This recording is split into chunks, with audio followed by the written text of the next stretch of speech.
De folkloristische dag in IJsendijke. Al meer dan 50 jaar een begrip in Zeeuws-Vlaanderen. Er is hier van alles te doen. Ringrijden, er zijn oude ambachten, er kan paard gereden worden. Er zijn kraampjes met heerlijke lekkernijen en allerlei andere dingen. Oude ambachten, van alles en nog wat. We gaan eens een kijkje nemen. Gaat u mee?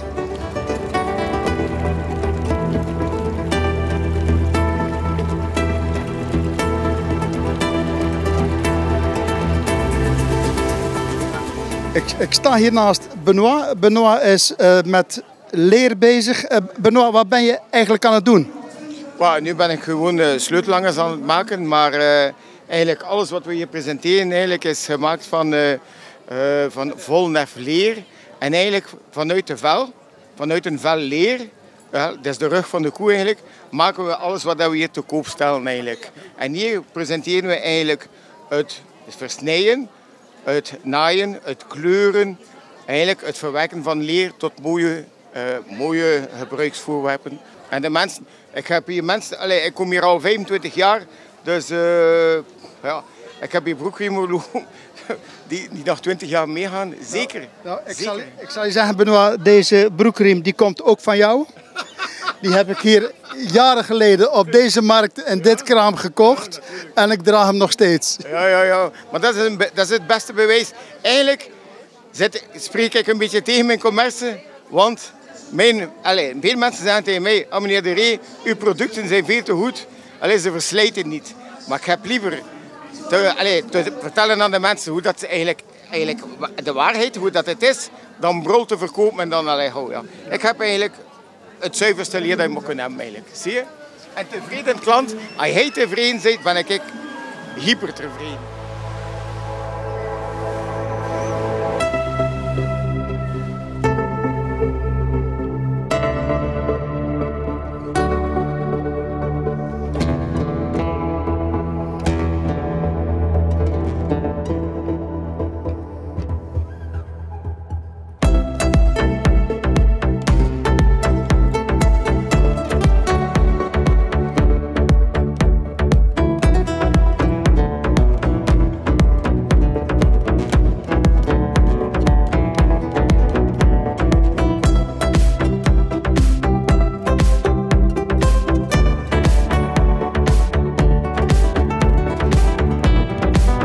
Martin, je bent potjes aan het draaien. Het lijkt zo eenvoudig, maar ik heb het ooit geprobeerd. Wat is nou de kunst van het potten draaien? Pottenbakken is niet zo moeilijk. Als je met je twee handen de klei de goede kant op duwt, dan gaat het goed. Doen voordat je denkt. Net als fietsen, je zult een paar keer vallen, je zult een paar keer een misbaksel krijgen, maar oefening baart kunst. Ja, prima. Zoals de Duitsers dat ook zeggen. Oefening baart kunst. Ja, en moeilijker kan ik het niet maken. Dankjewel.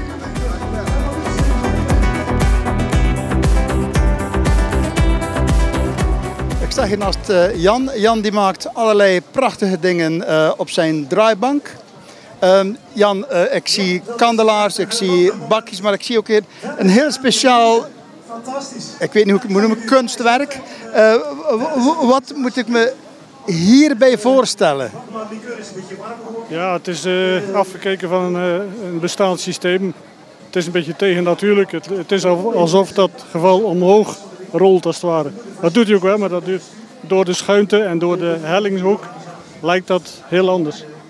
Dat is grappig om te laten zien. Het is een soort speelgoed of heeft het een ander nut? Het is pure show. Hoe kom je aan zo'n passie?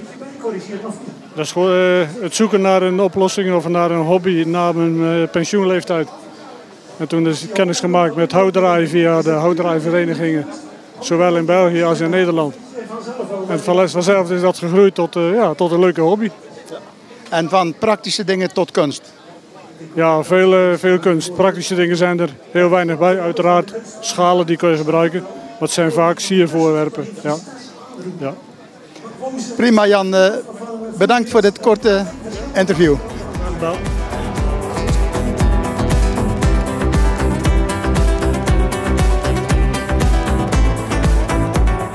Ik ben hier in gesprek met Marina. Marina, je bent aan het ringrijden met de sjees, samen met je vader, met Kees. Ringrijden met de sjees, wat is daar het speciale aan? Nou ja, je doet het eigenlijk met z'n drieën. Want ja, het paard moet natuurlijk ook netjes lopen. Mijn vader ment het paard en ik moet de ringen steken. En het is net als het gewone ringrijden op het trekpaard. Is het zo klein mogelijk steken waarschijnlijk? Nou ja, de normale wedstrijdring is 38 mm. En mochten we gaan kampen, ja, dan gaan we inderdaad ook verkleinen. Maar de ringen zijn hetzelfde als bij het ringrijden. Die zijn hetzelfde. En de kleinste is wat we noemen de trouwring, als ik het goed heb. Nou, 10 mm. Ringrijden is, als ik het goed heb, een typisch Walcherse sport. Toch zie ik nog wel eens Zeeuws-Vlamingen hier rondrijden. Ja, dat klopt. Vandaag rijden er ook een aantal mee. Ja, die zijn of verhuisd naar deze kant of inderdaad iemand leren kennen die dat ook doet. En daardoor ermee in aanraking gekomen. Oké, bedankt.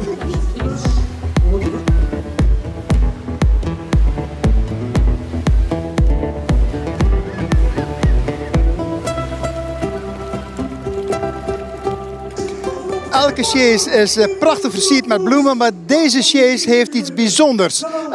Ik zie allerlei fotootjes, Kees. Vertel daar eens iets over. Het zijn foto's van 75 jaar geleden en tot nu. De Zeeuwse Ringrijdersvereniging bestaat 75 jaar. En mijn dochter heeft iets verzonnen van die foto's van 75 jaar geleden tot nu. En wie staan erop? De eerste foto hier, die zwart-wit foto, daar staat mijn vader op. Samen met zijn 2 broers. Die foto daarnaast ben ik samen met mijn eigen vrouw. Daarnaast zijn er ook nog foto's met mijn kinderen alleen op, dat is die onderste. En hier in het midden is er nog een zwart-witte foto, die is van 1987. En dan was het, wij waren het eerste drietal dat van het 90 stak in de ereklas. Dat is een unicum. Dus de Zeeuwse Ringrijdersvereniging bestaat 75 jaar, maar de familie Langebeke rijdt 75 jaar. En de hele familie rijdt en ik kan me niet aan de indruk onttrekken dat elk trekpaard ook een stukje van de familie geworden is.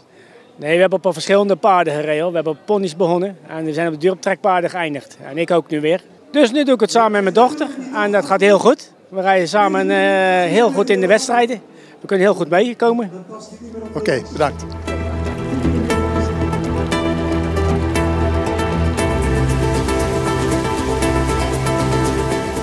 We kennen Brusselse wafels, we kennen Luikse wafels, we kennen Nieuwse wafeltjes, maar dat zijn taaie wafels. Wat is een taaie wafel?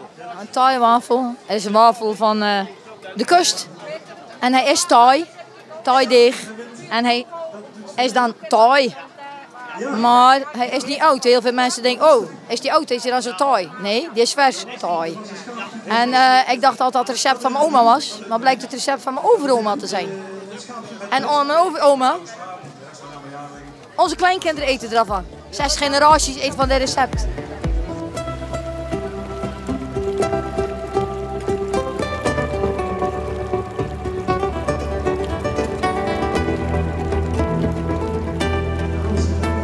Allerlei kunstwerkjes met bloemen en ik zie ook echte bloemen staan. Monique, wat doe je nou allemaal precies met al die bloemen? Nou, die echte bloemen die ik gewoon uit de berm pluk of uit mijn tuin haal, die druk ik af in pottenbakkersklei. En dat laat een afdruk achter. Ik haal alles er dus uit, dus de echte bloemen zitten er niet meer in. Ik haal alles eruit, dus elk nerfje, elk blaadje, elk takje zie je in de klei. Daar zet ik vervolgens een malletje omheen. Dat maak ik heel goed dicht, zodat je gips er niet uitloopt. Vervolgens giet ik daar gips op, een dun laagje gips. En laat ik eventjes drogen. Dan draai je het om. Dan kan je je klei eraf halen. En dan hou je je gipsen bord over. En dat is gewoon neutraal van kleur, dus gewoon wit. Maar je kan het schilderen en dan komt dit eruit. Vervolgens wordt er weer geschilderd in de originele kleuren en krijg je eigenlijk een echte bloem. Nou ja, goed, je zou het zo kunnen zien. Maar ik schilder ook niet in de originele kleur. Het kan ook een klaproos zijn die blauw is bijvoorbeeld. Want ja, jij hebt zelf de controle erover over wat je voor kleuren het geeft. Ik zou bijna zeggen, kom eens in mijn tuin kijken. Ja, nou, daar zou ik allerlei schatten in kunnen vinden. Ja, en ik ben van plan om workshops te gaan organiseren. Binnenkort. En workshops, waar moet ik die plaatsen, die workshops? Welke plaats? In Groede. Ja.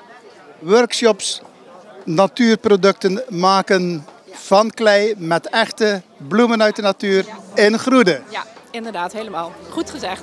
Monique, bedankt.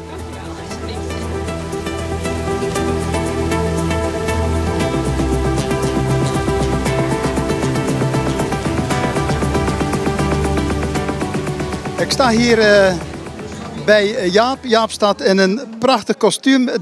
Welke dracht is dat, Jaap? De Axelse dracht. Axelse dracht, dat is hier niet zo heel ver vandaan. Volkeristische IJsendijken, land van Katzand, Axel, land van Axel. En je maakt ook een ouderwets streekproduct.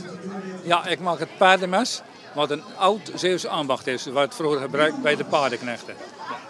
De Zeeuwse mes, maar gebruikte, want ik sta er naar te kijken, het is een prachtig bewerkt mes. Werden die ook echt gebruikt of was het alleen voor de sier? Nee, die werden ook echt gebruikt. Als vroeger een boerenzoon 18 jaar was en die kon een span paarden mennen, dan kreeg hij van zijn vader zo'n mes. En dat werd dan gebruikt als er brand was in de schuur om de stringen door te snijden.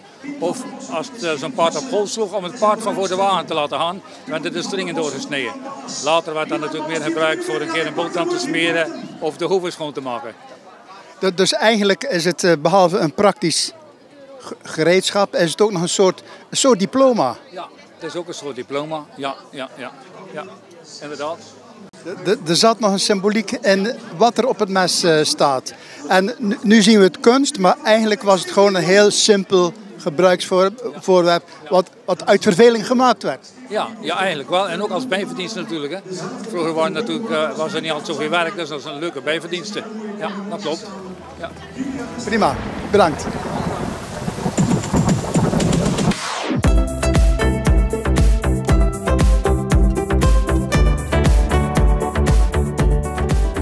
Kijk, dat is leuk. Ja, Frans, mooi. Want dat is leuk, want dit is natuurlijk ook dat het vastgelegd wordt. En dat ook mensen die er nu per ongeluk niet zo kunnen bij zijn, bijvoorbeeld John, als hij er niet bij kan zijn, dan kan hij toch in ieder geval later nog een keer van de plaatjes genieten. Van de beelden en van de geluiden. Iedereen kan meegenieten bij Omroep Zeeuws-Vlaanderen, Delta TV 112, Omroep Zeeuws-Vlaanderen. Altijd even kijken.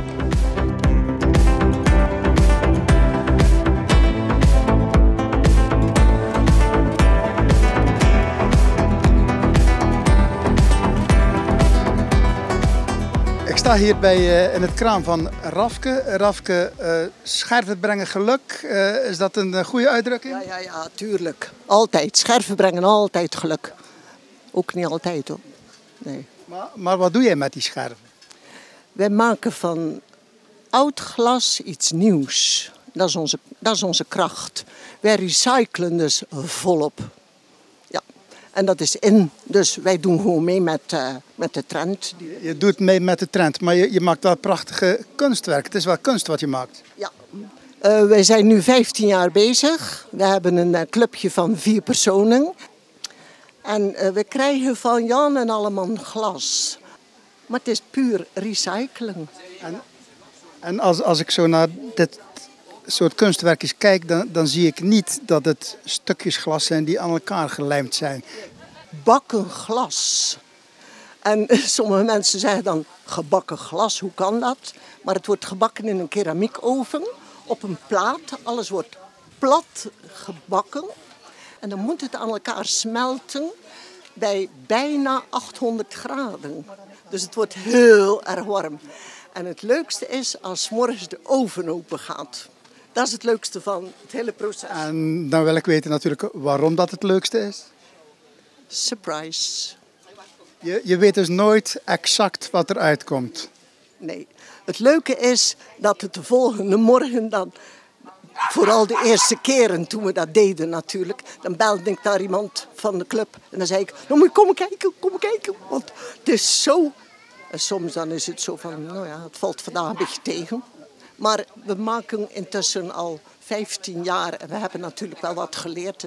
Het wordt niet allemaal meer gebakken, maar voorlopig ben je nog eventjes bezig met een prachtige hobby. Dankjewel voor dit gesprek. Ja, dankjewel.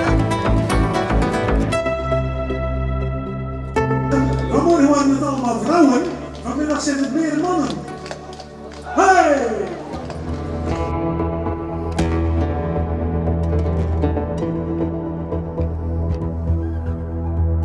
Meer dan 50 edities Folkloristische in IJsendijk. Het feest gaat nog even door, maar het is weer fantastisch.